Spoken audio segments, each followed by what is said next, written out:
现在开始上课。今天我们来学习第8课天气和气候ภูมิอากาศ好，首先我们一起来看一下学习一下生词。第一个อากาศ天气ร้อน热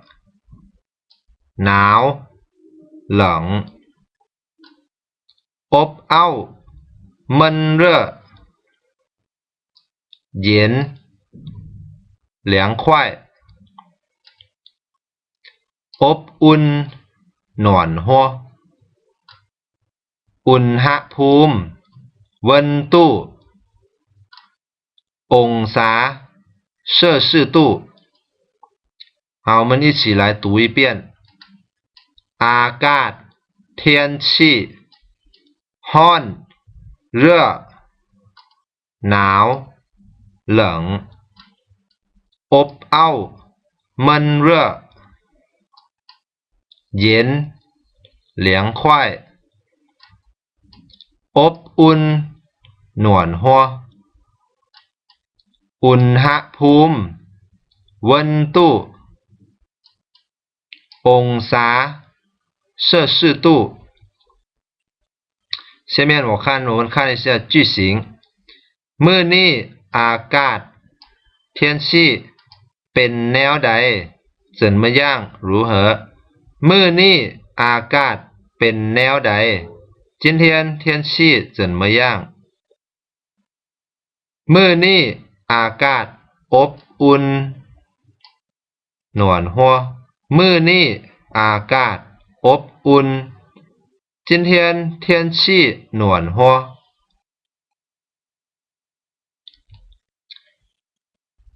好，接着我们来看另外一个生词เฟื้อเมฆ是云的意思หมอก雾ลม风ฝน雨หิมะ雪พายุ暴风ฟ้าบดยินเทียนมืดครึ้มให้ชีปลอดโปร่งฉิงเทียนปลอดโปร่งฉิงเทียนแดดออกชูท่ายหยางแดดออกชูท่ายหยางข่าวพยากรณ์อากาศ天气预报ข่าวพยากรณ์อากาศ天气预报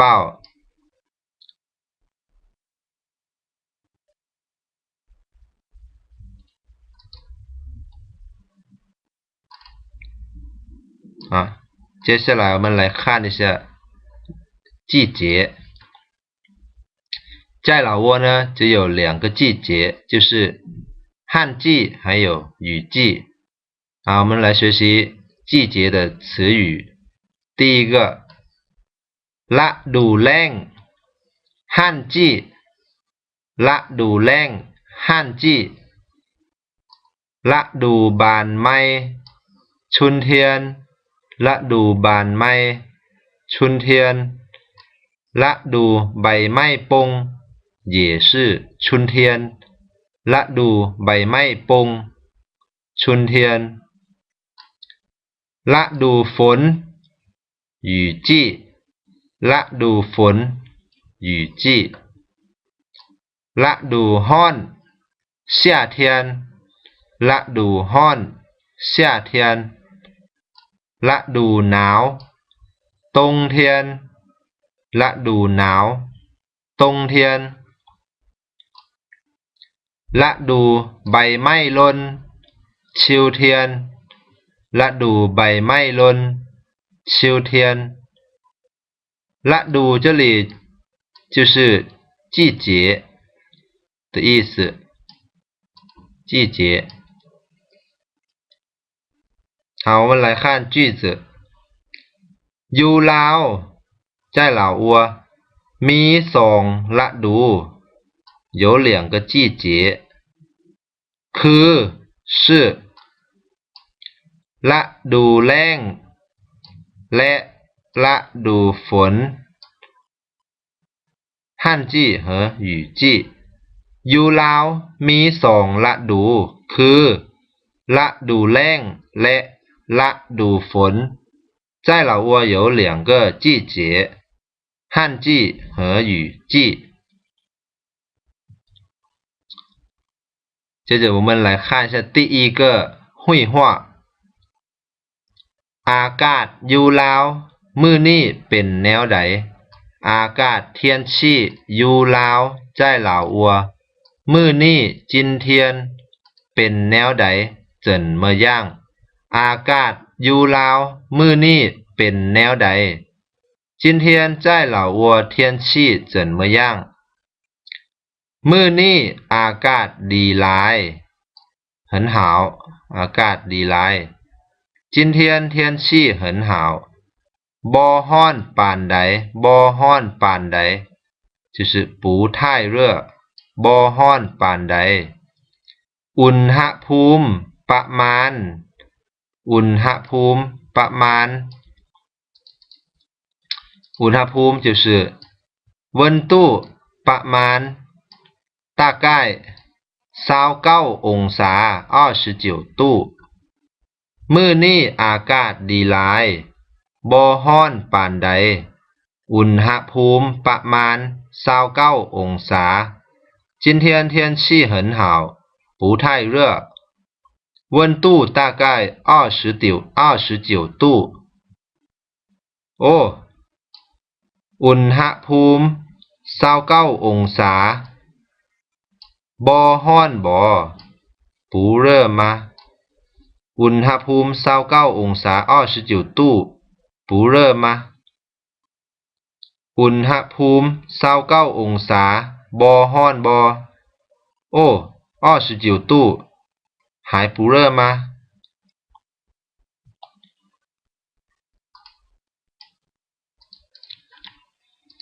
อยู่ลาว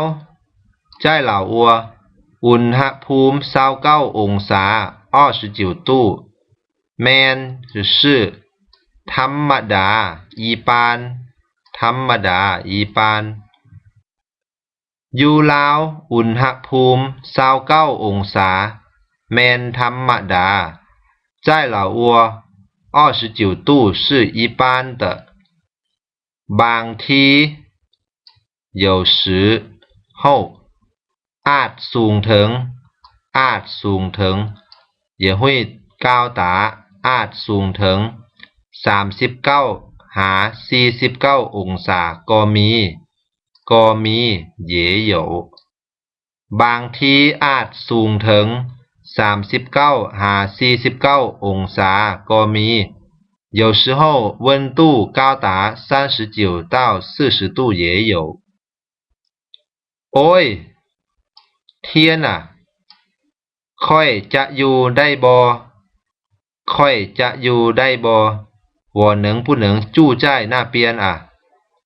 ค่อยจะอยู่ได้บ่อยู่ได้บ่住在那边能不能住在那บ่เป็นหยังดอก没事的บ่เป็นหยังดอก没事的อยู่แล้วก็จะลึ่งเคยเองลึ่งเคย习惯อยู่แล้วจู้了就会习惯อยู่แล้วก็จะลึ่งเคยเองจู้了就会习惯บางที也许吧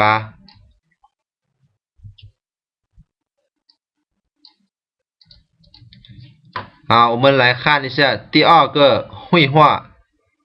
มื้อนี้อากาศคือเย็นแท้เย็นแท้หาวเหลิงอ่ะมื้อนี้อากาศคือเย็นแท้今天天气好冷啊บ่เคย从来没有从来没有过บ่เคยมีอากาศเย็นคือจังซี่从来没有这么冷的天气บ่เคยมีอากาศเย็นคือจังซี่จังซี่这样เจ้าได้ฟังข่าวพยากรณ์อากาศแล้วบ่เจ้าได้ฟังข่าวพยากรณ์อากาศแล้วบ่你有没有听有没有听เจ้าได้ฟังได้ฟัง什么什么แล้วบ่有没有听ข่าวพยากรณ์อากาศ天气预报ได้ฟังแล้วได้ฟังแล้วทิ้ง了ตาม根据ตามสถานีวิทยุเว้าว่าตอนบ่ายมื้อนี้จะมีฝนตกฝนตก是下雨ตามสถานีวิทยุเว้าว่าตอนบ่ายมื้อนี้จะมีฝนตก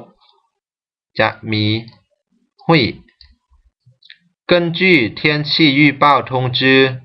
今天下午会下雨ตอนบ่าย下午อากาศอันนี้นะ这个天气อากาศอันนี้นะจังแมนสับสนจังแมนสับสน真麻烦จังแมนสับสนอากาศอันนี้นะจังแมนสับสน这个天气真麻烦บางเทื่อ有时候ปลอดโปร่ง晴天บางเทื่อก็มีฝน有时候下雨บางเทื่อปลอดโปร่งบางเทื่อก็มีฝน有时候是晴天有时候也下雨好接着我们来看一下第三个绘画เบิ่ง就是看ท้องฟ้า天上ท้องฟ้าคือมืดครึ้มแท้มืดครึ้มเฮชีชี的เบิ่งท้องฟ้าคือมืดครึ้มแท้看天上怎么这么黑漆漆的เบิ่งท่าฝนเทื่อนี้มันจะตกแฮงบ่แม่นคอยเบิ่งท่าจะหลีข้านหลายเบิ่งท่าข้านหลายฝนเทื่อนี้ฝนเทื่อนี้就是这次这次的雨มันจะตกแฮงจะตกแฮงตกแฮง是下大บ่แม่นคอยปู้เสียวบ่แม่นคอยปู้เสียว看来这次会下很大的雨เจ้าได้ถือคันห่มมานำบ่เจ้าได้ถือคันห่มมานำบ่ถือ就是带คันห่ม雨伞เจ้าได้ถือคันห่มมานำบ่你有没有带雨伞บ่ได้ถือมาบ่ได้ถือมา没有带没有带来บ่ได้ถือมาแต่ค่อยถือเสื้อฝนมาแต่但是ค่อยถือเสื้อฝน雨衣แต่ค่อยถือเสื้อฝนมา但是我带了雨衣过了几分钟后โอ้ฝนเทื่อนี้จังแม่นตกแฮงหนอฝนเทื่อนี้这次的雨ฝนเทื่อนี้จังแม่นตกแฮงตกแฮงหนอ下那么大ฝนเทื่อนี้จังแม่นตกแฮงหนอ这次的雨怎么下那么大แม่นแท้是啊จักสิตกดนปานใดจัก就是不知道จัก就是不知道สิตก要下ดนปานใด多久จักสิตกดนปานใด不知道要下多久呢ตามค่อยเบิง据我来看ตามค่อยเบิง据我来看คือสิบ่ตกดนปานใดดอกคือสิ可能บ่ตกดนปานใด可能不会下太久的ตามค่อยเบิงคือสิบ่ตกดนปานใดดอก据我看来可能不会下太久的好接着我们来看第四个绘画จ้างเผิงประเทศจีนจงกัวมีจักฤดูจัก几个ฤดู季节จ้างเผิงประเทศจีนมีจักฤดูจ้างเผิง中国有多少个季节ประเทศจีนจงกัวมี4ฤดูคือ有4个季节ฤดูบานไม้ชุนเทียนฤดูใบไม้หล่นชิวเทียนฤดูฮ้อนเชี่ยเทียนและเหอฤดูหนาวตงเทียนประเทศจีนมี4ฤดูคือฤดูบานไม้ฤดูใบไม้หล่นฤดูฮ้อนและฤดูหนาว中国有4个季节春天秋天夏天和冬天好อยู่ประเทศลาวอยู่就是在ประเทศลาวลาวอัวมีแต่2ฤดูมีแต่只有มีแต่就是只有22个ฤดู季节อยู่ประเทศลาวมีแต่2ฤดูคือ在老挝只有2个季节ฤดูแล้งและฤดูฝน旱季和雨季บ่มีฤดูหนาวบ่มี没有ฤดูหนาว就是冬天บ่มา没有冬天吗มี有แต่ว่า但是ฤดูหนาวอยู่ลาวฤดูหนาวอยู่ลาว就是冬天在老挝บ่หนาวหลาย不太冷และบ่ดน也很短不久也很短ส่วนหลายจะหนาวประมาณส่วนหลายจะหนาวประมาณ大概会变冷2个星期2อาทิตย์2个星期左右เท่านั้นแต่ว่าฤดูหนาวอยู่ลาวบ่หนาวหลายและบ่ดนส่วนหลายจะหนาวประมาณ2อาทิตย์เท่านั้น但是冬天在老挝不太冷也很短大概会变冷在2个星期左右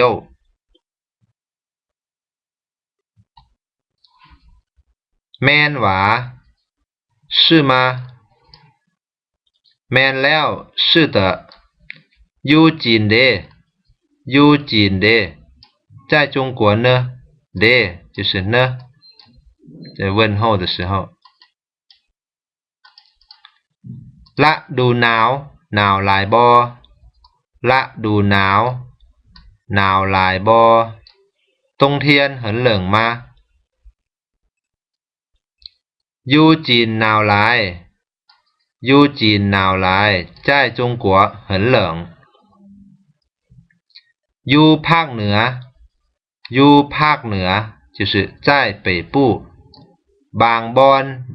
หนาวถึง40องศาบางบอน有时候有一些地方หนาวถึง40องศา有时候零下40度巴提托哇塞天啊的意思巴提托天啊หนาวพิลึกเนาะหนาวพิลึก这么冷เนาะอะหนาวพิลึกเนาะ这么冷啊หนาวหลายหนาวหลาย很冷好这次课就讲到这里请大家课后认真复习谢谢